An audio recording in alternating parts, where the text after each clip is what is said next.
Today is another workday at a cafe. Did you know that in Korea, you can't get on the bus with any food or drinks? Even with an unopened cup from Starbucks, the driver won't let you on. I learned this the hard way a few years ago.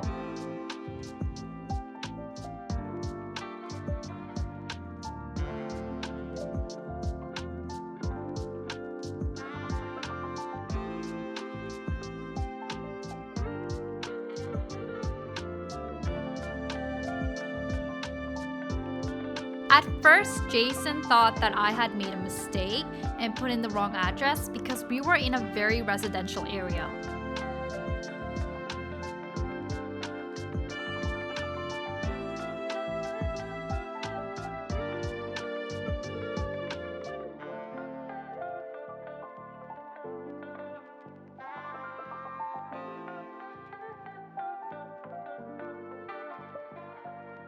But surprisingly, the cafe is actually located here. It's called Rainreport, a very popular spot thanks to social media.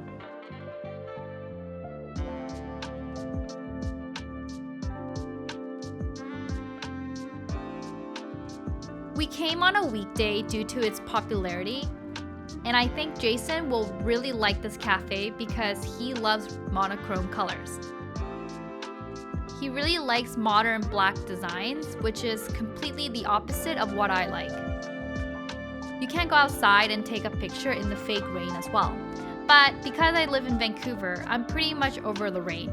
So I didn't bother since it always feels like I'm always in the rain back in Vancouver.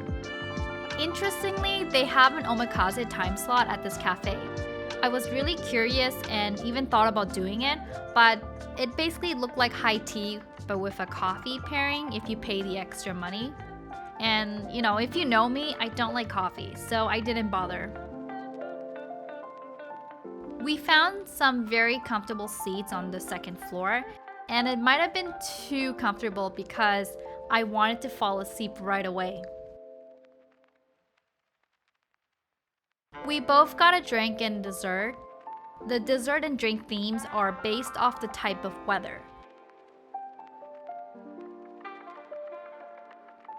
So we got the Forcy matcha Mont Blanc and the sunny day strawberry souffle.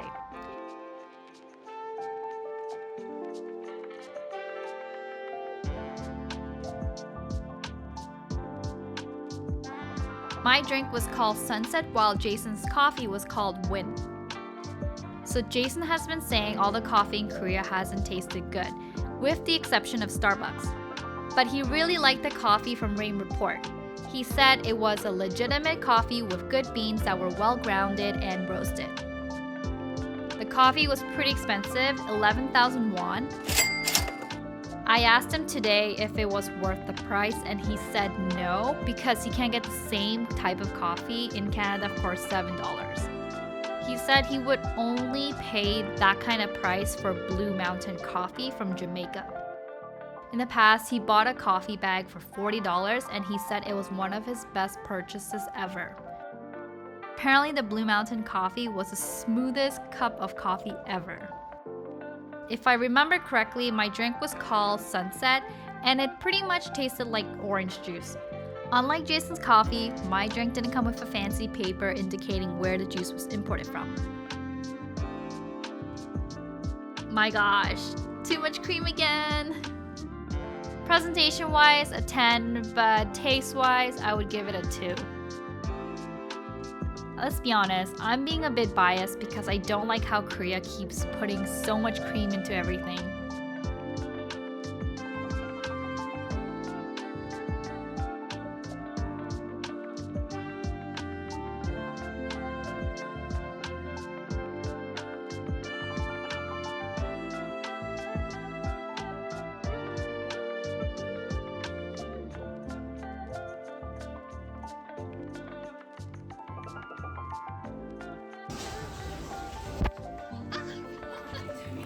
Oh my god, everything. I know I was filming, so I wasn't paying much attention, but on my way out, I fell because everything is just so dark inside that I failed to notice a small sneaky drop by the exit. A girl helped me out and she actually told me she found the exact same spot too.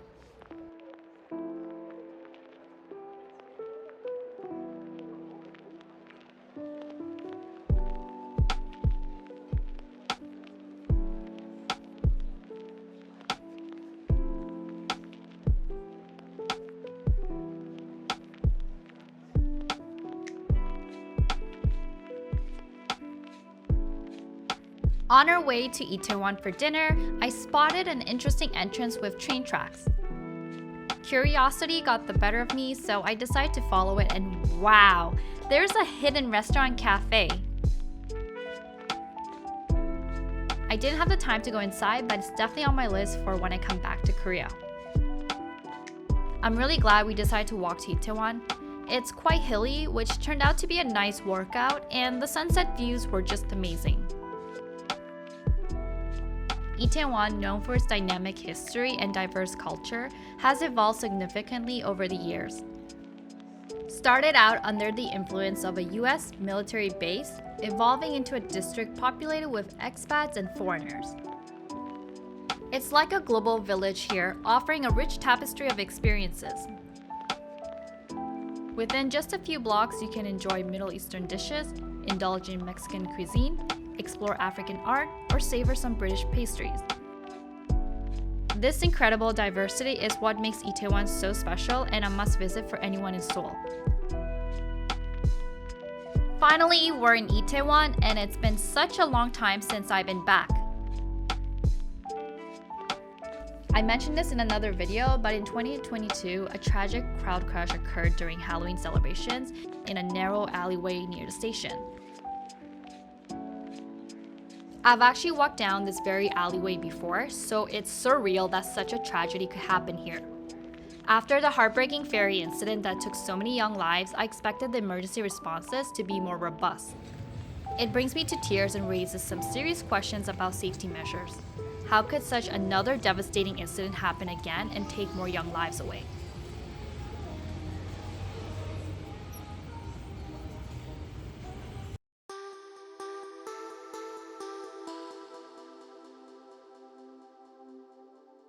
For tonight's dinner, we're diving into some chimek, which is Korean for chicken and beer. You might remember me talking about Kyochong chicken in previous videos. Well, today we're heading to a unique branch of Kyochong that's a bit fancier and pricier, but I've been eager to check it out. As you notice, the entrance is quite unique, and the theme here is Asian calligraphy, which explains all the paintbrushes around. And just like the Rainreport cafe, the decor is dark, giving it a modern upscale speakeasy vibe.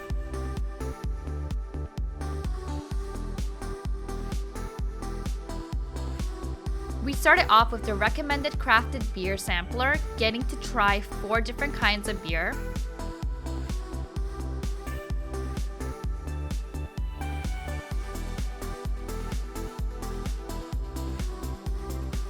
Then we ordered our signature platter, which not only looked chic presentation-wise, but also came with 4 different chicken flavors, wedges, a mini salad, and these cute paintbrushes for you to splatter more sauce onto the chicken.